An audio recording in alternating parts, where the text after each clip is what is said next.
Hey, welcome. I'm Goose. Today we're going to be playing Cozy Game Restoration. It's a demo for a game that'll be coming out this fall where you clean up old video games. I'm trying out a new format where I play something quiet and satisfying and just tell you a story. Feel free to put this on in the background while you work or fall asleep to it. I'm just going to be company for a little while.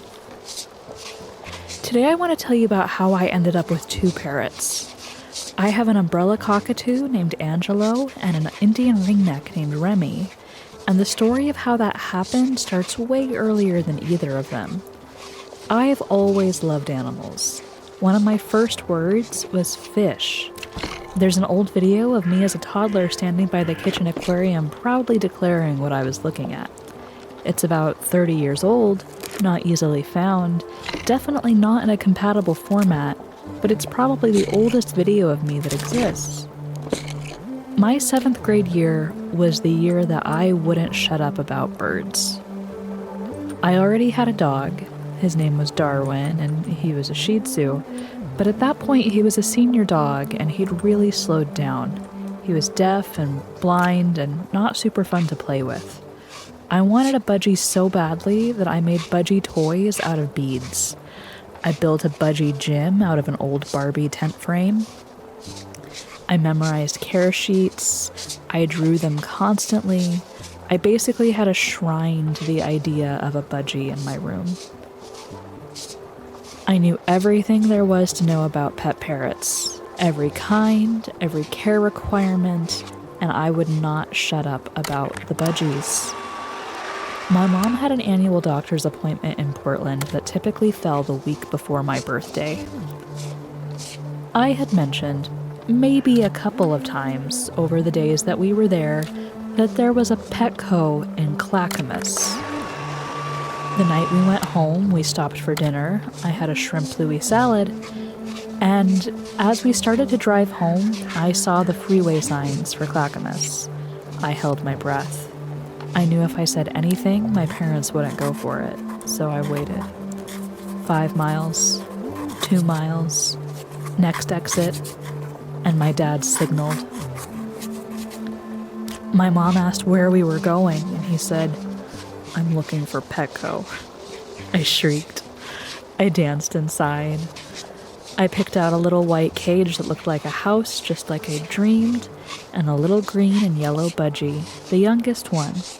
You can tell by the number of stripes on their forehead. I named him Louis Philippe and called him Louis for short, partly inspired by my dinner the night that I got him. I was absolutely obsessed. I cut down an alder branch, bleached it, sanitized it, stripped the wood myself, and made him a corner perch for finger training. In exactly 2 weeks, Louis was finger trained to step up and came out of the cage for the first time. Louis knew the whole house. He'd sit with me while I played Zoo Tycoon on the family computer, on the back of the monitor, or on the speakers. He'd sit by the windows in my room. He'd sit on the shower curtain and come down and take a bath. He was my constant little companion. In 2012, when Louis was still very much part of the household, my mom decided that she also wanted a bird.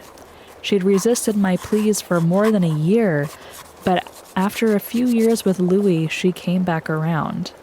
We then got Remy, an Indian ringneck from a breeder in southern Oregon who had birds with breeding boxes all over her wooded hillside. All the cockatoos and the beagles screamed as soon as a car pulled up, and it was just an otherworldly place. We sat inside the breeder's home, meeting Remy for the first time, and she brought out her Mullican cockatoo named Memphis. He danced. He sat on the antlers of an elk mounted on the wall. He was the biggest bird I'd ever held, and he was truly impressive. He really made a lasting impact. Remy is a very good talker. I'm also fairly sure that Remy is female, but it's unconfirmed. She loves to play peekaboo. Remy was my mom's bird. She lived in her room for years, learned to call my name in exactly my mom's cadence, and in varying levels of urgency. come back right now. Remy very much speaks intelligently. Remy also loves to watch TV, and she'd sit with my mom and giggle while they watched the Flintstones. So for about 3 years, we had 2 birds, Louie and Remy, sharing the house. Eventually, I left for a year to go work at Disney World, and while I was gone, Louie got stressed, and we learned something that I hadn't expected. Louie was actually Louise. She'd started laying eggs. I was sure Louie was male. I had picked him because of his bright blue cere, but the blue faded to purple with age, and apparently I was very wrong. So when I came back from Disney in 2015, about a month later, I found Louie on the floor of her cage, egg-bound. I rushed her to the vet, about the only time in my life I have genuinely sped down the highway. Our vet's about 45 minutes away. He cut the egg out and I brought her home, but it was too traumatic and she passed in my hands a few minutes after we got home. A couple weeks after Louie passed, my mom insisted that we replace her, and I got Finley, a violet English budgie. He was the sweetest little baby, and he'd fall asleep in my pocket. Remy liked Finley, but she never really bothered to learn his name. Even after years of saying Louie, hi Louie, Finley never got the same treatment. Every so often, though, Remy will still pull out a hi Louie, really excitedly, which makes me wonder if Remy sees something that I can't. I don't think time was very fair to Finley. I was gone for a lot of his life between working for Disney and going to college. He liked his cage a lot and was grumpy to come out. He was also kind of perpetually out of shape. He'd fly in a circle, progressively getting lower and lower until he'd just land on the ground and chirp for help. Last year, a tumor started to grow on his head and he passed within a couple of months. The cockatoo that we met when we got Remy made a real impression on my mom. We'd watch videos of cockatoos online, and eventually a pet store opened up in our local mall. They had a sulfur-crested cockatoo named Pepper, and we'd go visit her about once a week.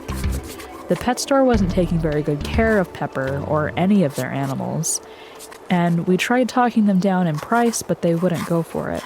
Shortly after, the pet store closed, maybe because of a cease and desist because all their branding had Finding Nemo on it. I just don't know of anyone who would know how to contact Disney Legal in this town. That's just a silly idea. But we lost track of Pepper.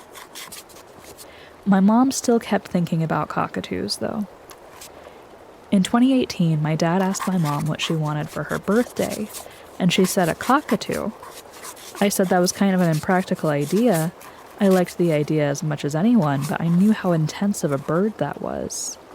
My dad came to me a couple days before her birthday and asked if I'd found one yet. I was still in shock that they were serious, but I started looking.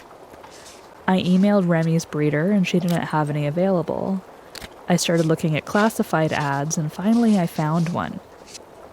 His name was Edward. His owner was looking to rehome him because he was too loud and his girlfriend hated the bird. He had been banished to their hot garage in the California summer because he was too much to have in the house. The first pictures I saw of him were under bicycles, hanging from the ceiling in fluorescent lighting, looking scared and upset. My dad drove down to get him the next day. The guy shoved him into an old dog carrier with a tree branch, and the bird got a couple last bites in before leaving. He sat in that dog carrier, and my dad fed him peanuts in the passenger seat the whole drive home, about 10 hours. They arrived about 5 a.m. He didn't have any perches with the cage that came with him, so we shoved a broom in the bars of his cage as a temporary fix. I found some old baby toys for him to play with that seemed thick enough to hold up to him, and we renamed him Angelo. I want to be extremely clear about something before I go any further. Having a cockatoo is an enormous responsibility, and they are not a good pet for about 99.9% of people. Angelo's previous owners were bordering on abusing him because they took on more than they could handle. And if you look at cockatoos and rescues, that is an extremely common story. They can scream at the level of a jet engine inside your house. The bites are brutal. They really are not for everyone. That said, no animal on this planet is as big of a hype creature as a cockatoo. It's like living with a dinosaur toddler. He loves to dance and he loves music. He has fantastic rhythm, but you have to make sure he doesn't get overstimulated. He destroys all of his toys within a couple of days of getting them, and he has to be locked in his cage with a carabiner or he'll open the doors and walk around the house. He loves to be blow-dried and he'll do big wing and crest displays. Angelo can't fly. He doesn't really get the concept. He's fascinated when Remy flies, but the best he can do is flap on his way to the ground. I trained him pretty early on to touch with toes to check things out instead of his beak, to be more gentle, which is good because we had a fairly regular circulation of nurses and occupational therapists coming through the house in my mom's later years. Angelo is very curious about textures. A few years ago, we called paramedics for my mom. Angelo was sitting in his cage a few feet from her wheelchair, and he reached through the bars to grab a firefighter's thick pants to see what they felt like, which gave him a good startle and laugh. Another time, a home health nurse came to do a catheter change, and she opened up a big white plastic garbage bag and flung it open, which startled Angelo off his perch and onto the floor, and then he chased the poor nurse into the bathroom. The last time we forgot his carabiner, we'd all gone upstairs for an afternoon nap, and he opened his cage, climbed down onto the floor, walked down the hall, up the stairs, and waited at my parents' bedroom door. When they woke up and opened it, he let out a joyful "hello" and a head bob because he'd successfully found people. Angelo is a nervous talker. When going to the vet or somewhere unknown, he just kind of jabbers. Uh-huh. Oh, yeah. Just babbling quietly to himself. He also tends to offer a gift of food from his crop whenever he meets someone new. He gets his cage covered with a blanket at night, and he'll tell you quickly if you forgot to turn a light off. In the morning, he takes his blanket off himself, and if he wants company, he'll reach over and uncover Remy too. Angelo is going to be showing up in a lot more of my content soon. Like Louie, he just enjoys hanging out and watching me play games, so you'll be seeing a lot more of him. But now you know why I have a cockatoo. Thanks for watching, and let me know if you liked this format. If you have any unusual pets, I'd love to hear about them if you're still awake.